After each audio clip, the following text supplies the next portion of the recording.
podcast.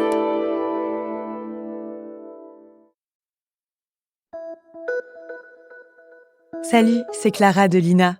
Cette semaine, dans La vie d'avant, je vous emmène à la rencontre de Lomig Dognou, 74 ans, agriculteur breton à la retraite et fier de sa langue maternelle.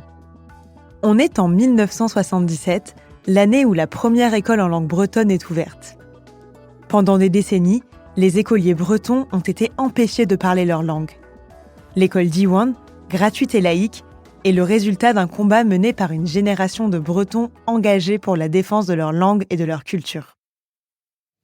Je suis parti à l'école à 10 ans. Je vous ai dit, j'ai gardé les vaches avant d'aller à l'école.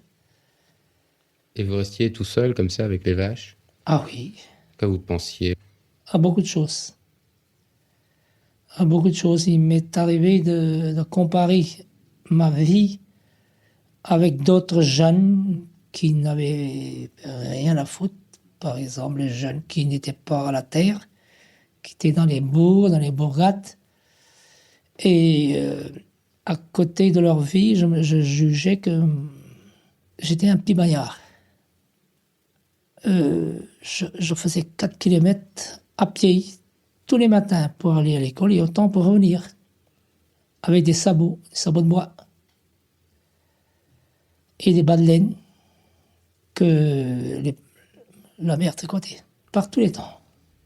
Et il n'y avait même pas d'impair à l'époque là. On prenait un sac de scories qu'on transformait en capuchon, on mettait ça sur le dos avec la musette et le casse-croûte et voilà, en route. Et l'école, vous en avez un bon souvenir?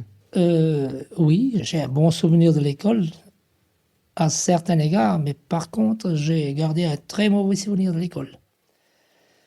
Lorsqu'on m'interdisait de parler le breton, qui était ma langue maternelle, ça, je n'ai jamais pu l'admettre. Même encore, je ne peux pas admettre qu'on empêche un enfant de parler sa langue maternelle. Parce qu'en l'empêchant de parler sa langue, on tue sa personnalité. Comment on interdisait aux enfants de parler le breton?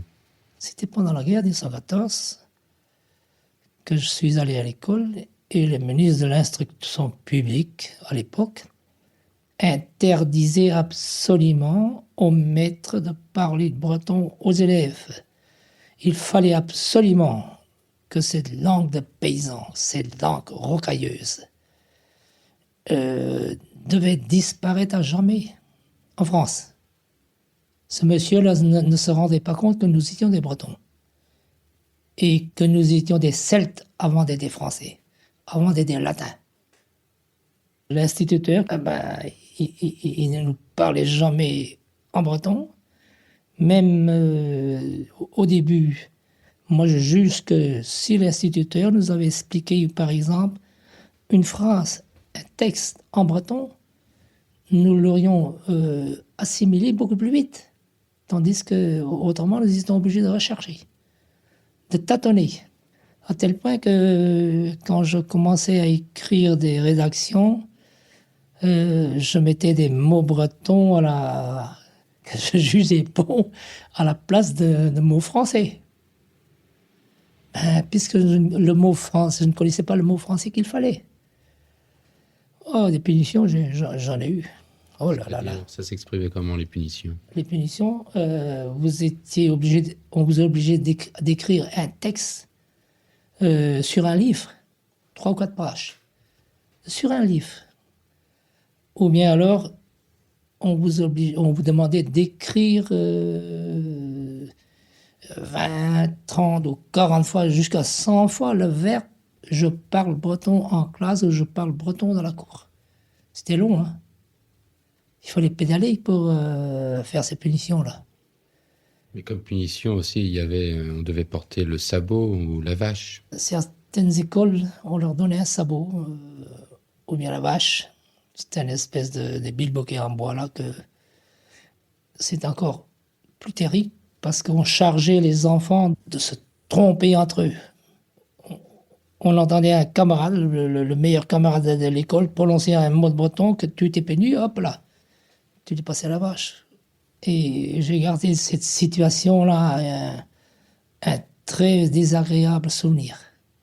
À cette époque, votre père, il chantait déjà, il vous transmettait les chansons d'une façon orale? Oh oui, il nous a transmis beaucoup de choses. Au cours des veillées, le soir, quand tout était clos, les soirs d'hiver, parce que l'été, on ne restait pas traîner. On allait au lit, on était fatigués. Il nous racontait l'histoire. Quelquefois, ma mère l'aidait un petit peu. On écoutait avec intérêt, il n'y avait pas de bruit. Quand il racontait un conte, c'est tout juste si on osait tousser, afin de tout saisir, de ne pas manquer un mot. Et puis, il chantait. Par lui, j'ai appris des chansons, des mélodies, des airs de danse et tout ça. Mais il y avait également des chansons qui datent de plusieurs siècles, puisque mon père savait écrire un peu, mais ma mère était illettrée complètement. Alors, les vieilles chansons lui ont été transmises par son père, par sa mère, et ainsi de suite, des générations, puisque les Celtes n'écrivaient pas.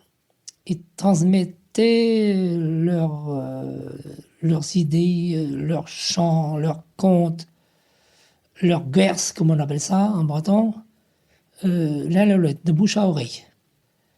Et ça a été très dommageable pour la Bretagne et pour tous les pays celtes, parce qu'il y a beaucoup de choses qui ont été complètement perdues, beaucoup de belles choses, beaucoup de poésie, beaucoup d'histoires qu'on ne connaîtra jamais plus parce que leurs auteurs les ont amenés avec eux dans la tombe.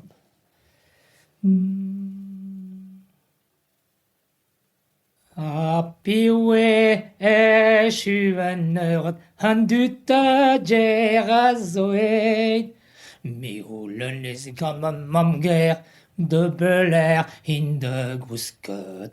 De belær hinde gusket. Ahia disqueyes den mi, guili clous e lostenti. O azeyet gusket, me mamker me mer ha hui. Me mamker me mer ha hui. Voilà, c'est la fin de cet épisode de La vie d'avant, produit par Lina. N'hésitez pas à nous mettre 5 étoiles s'il vous a plu, et abonnez-vous pour ne louper aucun épisode sur votre plateforme d'écoute préférée. On se retrouve la semaine prochaine pour un nouvel épisode de La vie d'avant.